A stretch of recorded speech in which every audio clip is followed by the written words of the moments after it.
नमस्कार दोस्तों, आपका स्वागत है आपके अपने YouTube चैनल #क्लास 10 पर। दोस्तों मैं हूं सूरज शर्मा और आज आपके साथ इस वीडियो में मैं डिस्कशन करने वाला हूं धातु और अधातु के बारे में। दोस्तों आज मात्र एक क्वेश्चन से आप लोगों को 4 क्वेश्चन हो जाएगा सुपर डुपर ट्रिक से। ठीक है, धातु और अधातु में अंतर स्पष्ट करें।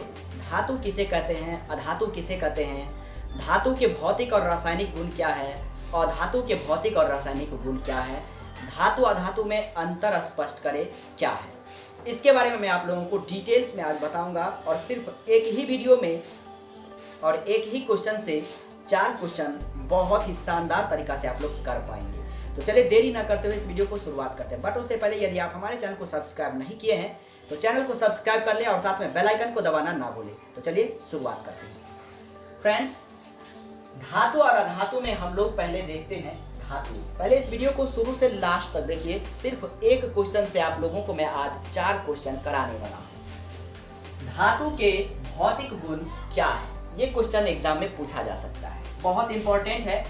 तो एग्जाम में कुछ इसी प्रकार से लिखेंगे आंसर, धातु के भौतिक गुण डैश।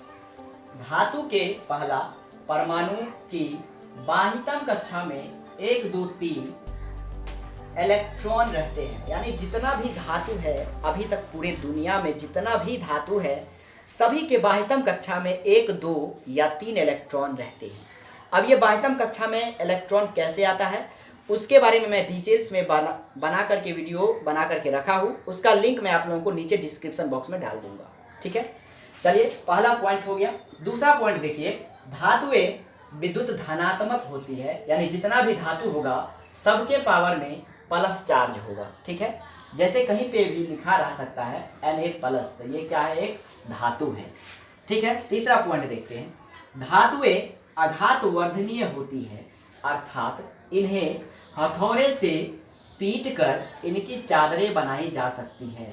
यानी दोस्तों धातुएं जितना भी है वह आघात वर्धनीय होती है। आघात वर्धनीय का मतलब हुआ कि उन्हें पत्थर को पीट करके चादरें बनाए जा सकते हैं। ठीक है, अगला पॉइंट है, धातुएं तन्य होती है, अर्थात इन्हें खींचकर इनसे तार बनाए जा सकते हैं। यानी धातुएं जो होती है वह तन्य होती है। तन्य का मतलब हो गया कि उनको खींचकर उनसे तार बनाए जा सकते हैं। नेक्स्ट पॉइंट है, धातुओं के द्रव्यनांक और क्वथनांक उच्च होते हैं। धातुओं के द्रव्यनांक और क्वथनांक क्या होते हैं, उच्च होते हैं। सभी धातुएं ऊष्मा एवं विद्युत की सुचालक होती है। यानी कि जितना भी धातु है वह ऊष्मा और विद्युत का क्या होता है, सुचालक, यानी कि करंट उसमें उत्पन्न होता है। जैसे लोहा हो गया, वह ऊष्मा और विद्युत का अच्छा सुचालक है। उम्मीद करता हूँ ये 6 पॉइंट आप लोगों को समझ में आ गया होगा। और बहुत सारे पॉइंट मैं आप लोगों को 2-3 पॉइंट और लिखाता हूँ धातु के भौतिक गुण के बारे में। दोस्तों एग्जाम में आप लोग चाहे तो मैक्सिमम 5 पॉइंट लिख सकते हैं। मैं आप लोगों को 9 से 10 पॉइंट लिखा देता हूँ, समझा देता हूँ, बता देता हूँ। और किसी भी एग्जाम में आप लोग कम से कम 5 पॉइंट जरूर लिखिए, आप लोगों को पूरा नंबर मिलेगा। ठीक है, चलिए नेक्स्ट पॉइंट को देख लेते हैं। तो चलिए फ्रेंड्स 7वां पॉइंट को देख लेते हैं। धातु की सतहें विशिष्ट चमक वाली होती है, जिसे धातुई चमक कहते हैं। यानी धातु की जो सतह होती है वह एक विशिष्ट चमक वाली होती है, जिसे धातुई चमक कहते हैं। यानी धातु एक प्रकार का क्या है, चमक वाला है। नेक्स्ट पॉइंट है, सभी धातुएं कठोर होती है। सभी धातुएं क्या होती है, कठोर होती है। नेक्स्ट पॉइंट है, हथौड़े से पीटे जाने पर धातुओं से एक विशेष प्रकार की ध्वनि उत्पन्न होती है, जिसे धातुई ध्वनि कहते हैं। यानी किसी भी चीज को अगर आप पीटिए ऐसे ऐसे, अगर उससे ध्वनि निकलता है तो समझ जाइए वह क्या है, धातु है, और वह जिसे हम धातुई ध्वनि कहते हैं। नेक्स्ट पॉइंट है, कमरे के ताप पर धातुएं सामान्यतः ठोस होती है। और लास्ट पॉइंट है, लगभग सभी धातुओं के घनत्व उच्च होते हैं। लगभग सभी धातुओं के घनत्व क्या होते हैं, उच्च होते हैं। ठीक है, उम्मीद करता हूं कि आप लोगों को धातु के बारे में जो 11 पॉइंट मैंने आप लोगों को बताया बहुत ही आसान लगा होगा और समझ में भी आसानी से आ गया होगा। अब मैं आप लोगों को अधातु के बारे में बताता हूं। यदि आप लोगों को धातु याद हो जाए, समझ में आ जाए, तो दोस्तों 95% अधातु आपसे बन जाएगा। नहीं देखना पड़ेगा, नहीं याद करना पड़ेगा, ना सोचना पड़ेगा। बस धातु के बारे में आप लोगों को आना चाहिए, समझ में आना चाहिए। उसके बाद अधातु आपके बाएं और दाएं हाथ का खेल हो जाएगा। कब आप इसमें रखेंगे, कब इसमें रखेंगे, धातु को अधातु को आपको खुद पता नहीं चलेगा। तो चलिए देख लेते हैं अधातु के भौतिक गुण को क्या है उसमें खास। चलिए देख लेते हैं, ध्यान दीजिएगा दोस्तों। अधातु के भौतिक गुण क्या है अब हम लोग ये देखेंगे, जबकि अभी हम लोगों ने देखा धातुओं के भौतिक गुण, अभी रासायनिक गुण बाकी है। इसके बाद मैं लास्ट में बताऊंगा सिर्फ एक क्वेश्चन से आप लोगों को कैसे 4 क्वेश्चन हो गया, और ये सब क्या है, सिर्फ एक क्वेश्चन है दोस्तों। ध्यान दीजिएगा, अधातु के भौतिक गुण क्या है ये आप लोगों को एग्जाम में पूछा जाएगा। तो अधातु के भौतिक गुण क्या है, निम्नलिखित है। पहला, अधातुएं सामान्य ताप पर तीनों अवस्था में पाई जाती है। तीनों अवस्था का मतलब हुआ ठोस, द्रव और गैस, ठीक है। नेक्स्ट पॉइंट है दोस्तों, अधातुएं प्रायः भंगुर होती है, जिनसे चादरें एवं तार नहीं बनाए जा सकते हैं। यानी धातु में क्या था, चादर भी बनाया जा सकता था और तार भी बनाया जा सकता था।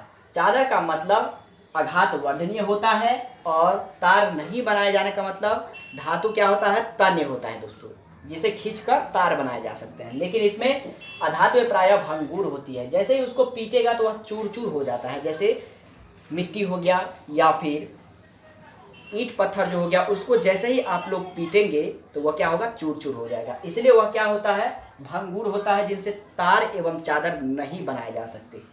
नेक्स्ट पॉइंट है, अधातुओं में कोई विशिष्ट चमक नहीं होती है। यानी अधातु क्या होता है, चमकदार नहीं होता है, जबकि धातु चमकदार होता है।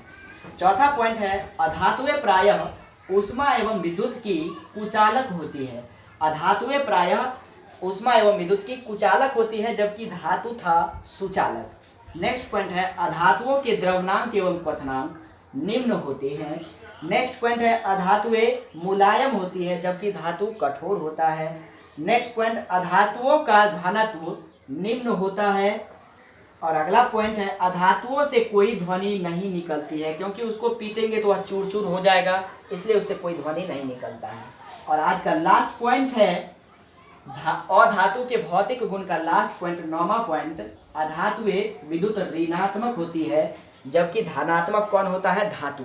तो उम्मीद करता हूँ धातु और अधातु का आपको भौतिक गुण बिल्कुल समझ में आ गया होगा।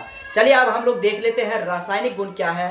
भौतिक गुण तो समझ गए, अब हम लोग देखेंगे रासायनिक गुण किसका, धातु और अधातु दोनों का। तो चलिए देख लेते हैं। उसके बाद मैं आप लोगों को सुपर डुपर ट्रिक बताऊंगा, जिससे ये 4 क्वेश्चन जो आप लोग देख पा रहे हैं, सिर्फ एक क्वेश्चन मैं बताऊंगा और ये चारों आप लोगों को याद हो जाएगा। तो चलिए उसे भी देख लेते हैं। तो चलिए फ्रेंड्स, अब हम लोग देखने वाले हैं अधातु और धातु के रासायनिक गुण को। तो उसमें हम लोग देखते हैं सबसे पहले धातु के रासायनिक गुण क्या है, ठीक है। चलिए ध्यान से देखते हैं। धातु के रासायनिक गुण डैश। पहला पॉइंट है, सभी धातुएं ऑक्सीजन के साथ ऑक्साइड बनाती है। जितना भी धातु है वह ऑक्सीजन के साथ क्या बनाती है, ऑक्साइड बनाती है, ठीक है। एग्जाम्पल देने की कोई ज़रूरत नहीं है। दूसरा, धातुएं अम्ल से अभिक्रिया कर लवण और H2 गैस प्रदान करते हैं। धातु जितना भी धातु है वो सभी धातु अम्ल से अभिक्रिया कर क्या बनाता है, क्या प्राप्त करता है, लवण और H2 गैस, ठीक है। तीसरा पॉइंट है, धातुएं क्षार से अभिक्रिया कर H2 गैस मुक्त करती है तथा उनके ऑक्सी लवण बनते हैं। धातुएं क्षार से अभिक्रिया करके H2 गैस को मुक्त करता है और उनके ऑक्सी लवण बनाता है, ठीक है। चौथा पॉइंट है, क्रियाशील धातुएं कम क्रियाशील धातुओं को उनके लवणों के विलयन से मुक्त करती है। क्रियाशील धातु जितना भी है वह कम क्रियाशील धातुओं को उनके लवणों के विलयन से मुक्त करती है। उनके लवणों के विलयन से उनको क्या करता है, मुक्त कर देता है। जो भी कम क्रियाशील वाला धातु है, नहीं समझे, लवणों के विलयन से कम क्रियाशील वाले धातुओं को ज़्यादा क्रियाशील धातु जो होता है वह मुक्त कर देता है। ज़्यादा क्रियाशील धातु कम क्रियाशील धातु को मुक्त करता है उनके लवणों के विलयन से, ठीक है। नेक्स्ट पॉइंट है क्रियाशील धातुएं जैसे सोडियम, पोटासियम, कैल्शियम आदि ठंडे जल से अभिक्रिया कर H2 गैस मुक्त करती है और धातु के हाइड्रोक्साइड का घोल प्राप्त होता है। ठीक है।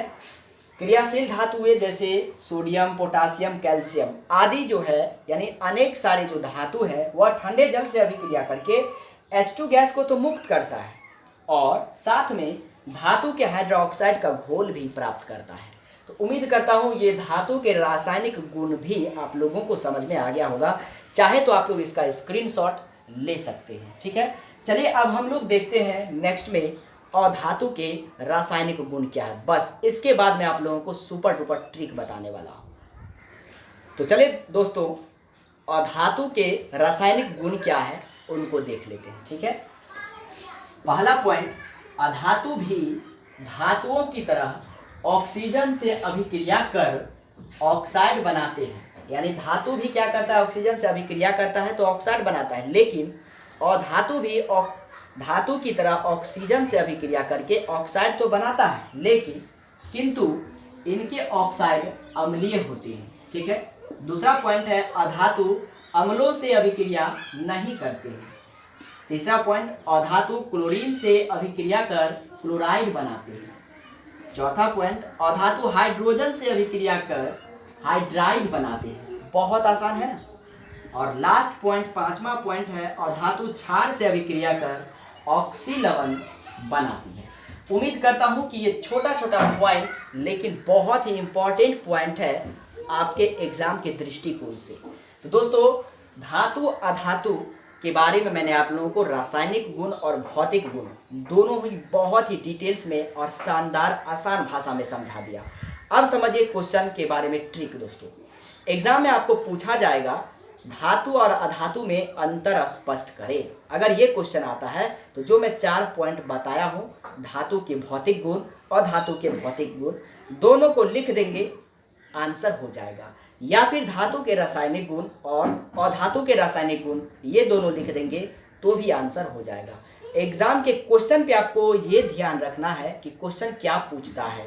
अगर धातु और अधातु में अंतर स्पष्ट करे सिर्फ यही पूछता है तो ये 4 पॉइंट से कोई 2 पॉइंट लिख देंगे। 1 पॉइंट धातु से रिलेटेड और 1 पॉइंट अधातु से रिलेटेड, चाहे वह भौतिक गुण हो या रासायनिक गुण हो, कोई एक गुण आप लोगों को लिखना है दोनों का। ठीक है। अगर एग्जाम में आपको पूछा जाता है क्वेश्चन में कि धातु और अधातु में भौतिक गुणों के आधार पर अंतर स्पष्ट करें तो उस स्थिति में आपको धातु अधातु में अंतर सिर्फ भौतिक गुण वाला ही लिखना है। ठीक है। अगर आपको पूछता है कि अधातु और धातु में अंतर स्पष्ट करें रासायनिक गुणों के आधार पर, तो दोस्तों उसमें आप लोगों को धातु और अधातु का सिर्फ रासायनिक गुण ही लिखना है। ठीक है। अगर उसमें कोई इंडिकेट नहीं रहता है, ध्यान से सुनिएगा, धातु और अधातु में अंतर स्पष्ट करें अगर उसमें कोई इंडिकेट नहीं रहता है कि रासायनिक गुण और भौतिक गुण अगर नहीं दिया रहता है, तब 2 गुणों में 1 गुण आप लोग लिख दीजिए, आप लोगों को पूरा नंबर मिलेगा और पूरे मार्क्स मिलेंगे। थोड़ा सा भी मार्क्स आपका नहीं कटेगा और सटीक और छोटा और शानदार भाषा में आप लोगों का आंसर कंप्लीट हो जाएगा। उम्मीद करता हूं कि आज की इस वीडियो में मैंने जो आपको समझाया धातु और अधातु से रिलेटेड आप लोगों को समझ में आ गया होगा। यदि आपको इलेक्ट्रॉनिक विन्यास बनाना नहीं आता है, नहीं समझते हैं, रासायनिक संरचना सूत्र नहीं समझते हैं, उसका रासायनिक सूत्र नहीं समझते हैं, रासायनिक परिभाषा क्या होता है वो नहीं समझते हैं, तो उसके बारे में मैंने डिटेल्स में वीडियो बना रखा है, प्लेलिस्ट में डाल दिया है। जाकर के मैं नीचे डिस्क्रिप्शन बॉक्स में लिंक डाल दूंगा, वहां से भी आप लोग जाकर के देख सकते हैं। दोस्तों वीडियो पसंद आया तो वीडियो को लाइक कमेंट शेयर जरूर कीजिएगा और हमारे चैनल पर नए सब्सक्राइबर हैं तो चैनल को सब्सक्राइब करके बेल आइकन को दबाना मत भूलिएगा। इससे क्या होगा कि जब भी मैं वीडियो को अपलोड करूंगा तो सबसे पहले नोटिफिकेशन आप लोगों के पास पहुंच जाएगा। ठीक है। और हमारे चैनल को पहले से सब्सक्राइब किए हैं तो आपका बहुत बहुत धन्यवाद। तो मिलते हैं नेक्स्ट वीडियो में, तब तक के लिए जय हिंद, वंदे मातरम।